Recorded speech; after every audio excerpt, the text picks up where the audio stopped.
अस्सलामुअलैकुम my YouTube family, welcome back to my channel खौफ की आवाज़। अगर आप मेरे चैनल पर नए हैं तो मेरे चैनल को सब्सक्राइब कर दें और साथ ही साथ नोटिफिकेशन बेल के बटन को भी दबा दें ताकि आने वाली हर नई खौफनाक कहानी की वीडियो आप लोगों तक पहुंच सके। दोस्तों, उम्मीद करता हूं कि आप सब लोग खैरियत से होंगे और अपने अपने घरों में खुश आबाद होंगे। अल्लाह पाक हम सब को शैतानी मखलूक़ात के शर से महफूज रखें, आमीन सुम आमीन। तो चलिए बढ़ते हैं आज की वीडियो में पेश होने वाली सच्ची और खौफज़दा कर देने वाली कहानी की तरफ। ये कहानी हमें भेजी है तहमीना ने।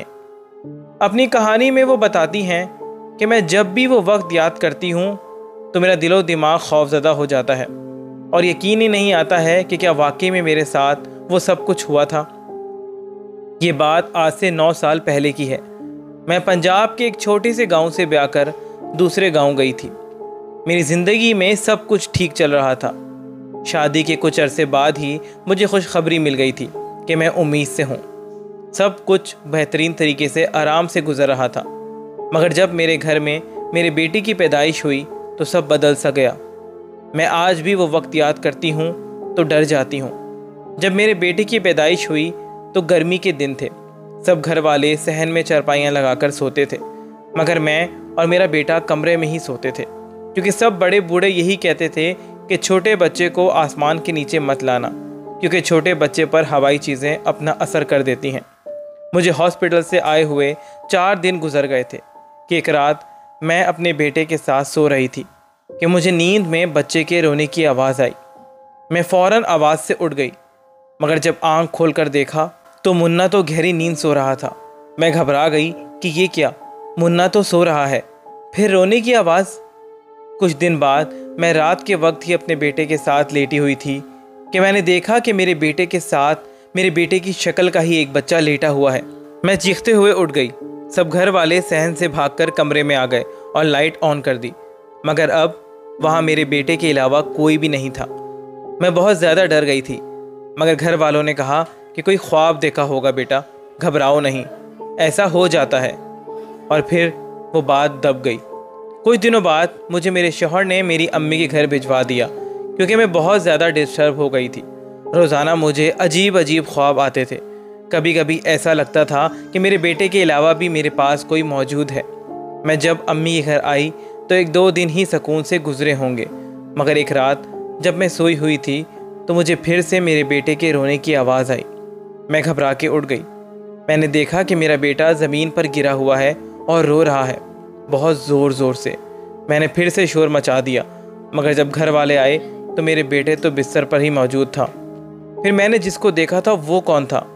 मेरी भाभी ने मुझे समझाया कि तुमने अभी अभी एक बच्चे को पैदा किया है और पैदाइश के बाद औरत को बहुत ज़्यादा कमज़ोरी हो जाती है और ये बातें आम हैं। उसको कई बार डर भी लगता है। तुम परेशान मत हो, ये सब कुछ नॉर्मल है। मगर मैंने भाभी को कहा कि आप जो कह रही हैं वो अलग बात है, मगर जो मेरे साथ हो रहा है भाभी, वो बिल्कुल बरअक्स है।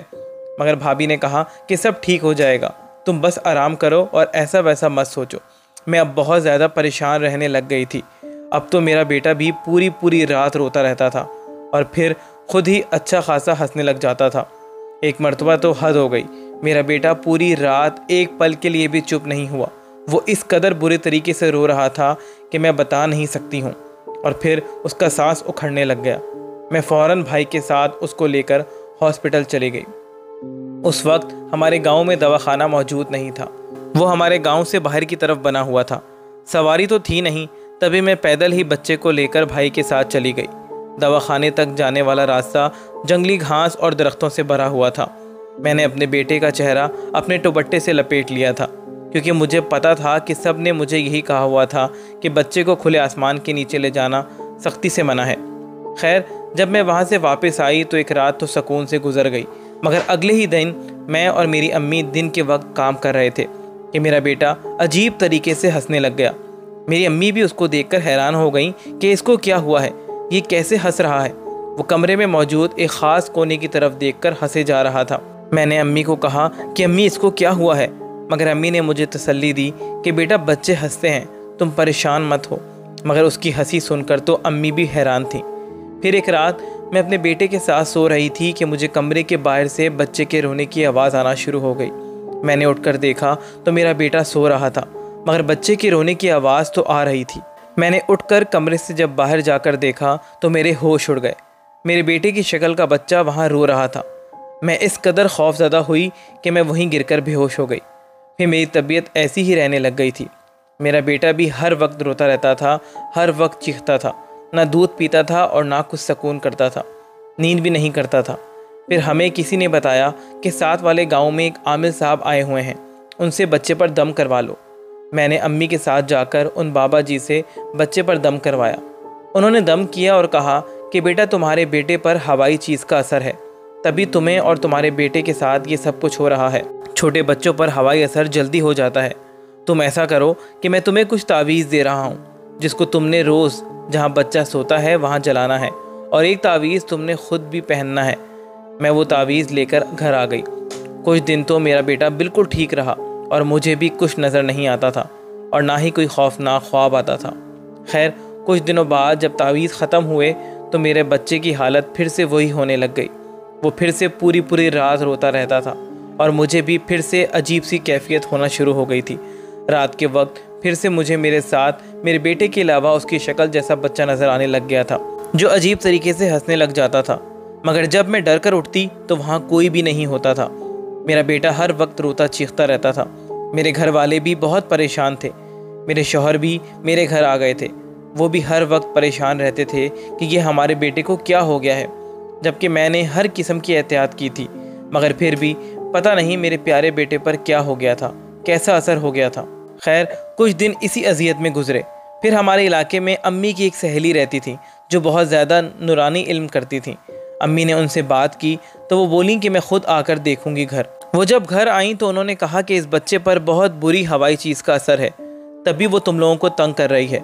खैर, मैं अब तुम्हें ख़ास अमल बता रही हूँ। ये अमल तुमने 6 दिन बिना किसी नागे के करना है। इंशाअल्लाह फिर देखना सब ठीक हो जाएगा। 6 दिन के अमल के बाद तुमने एक बोतल पानी पर दम करना है और फिर उसी पानी में से बच्चे का दूध बनाना है। फिर देखना सब ठीक होगा। मैंने भी वैसा ही किया जैसे मुझे आंटी ने बताया था, और फिर जब अमल पूरा हुआ तो पानी पर दम करके बच्चे का दूध बनाना शुरू कर दिया, और आखिरकार कुछ दिन बाद मेरा बच्चा बिल्कुल ठीक हो गया और फिर कभी भी कोई वाक़यात नहीं हुए हमारे साथ। मगर शुरू के कुछ महीने मैंने बहुत अजियत में गुजारे, जिनको मैं आज भी याद करती हूँ तो खौफज़दा हो जाती हूँ।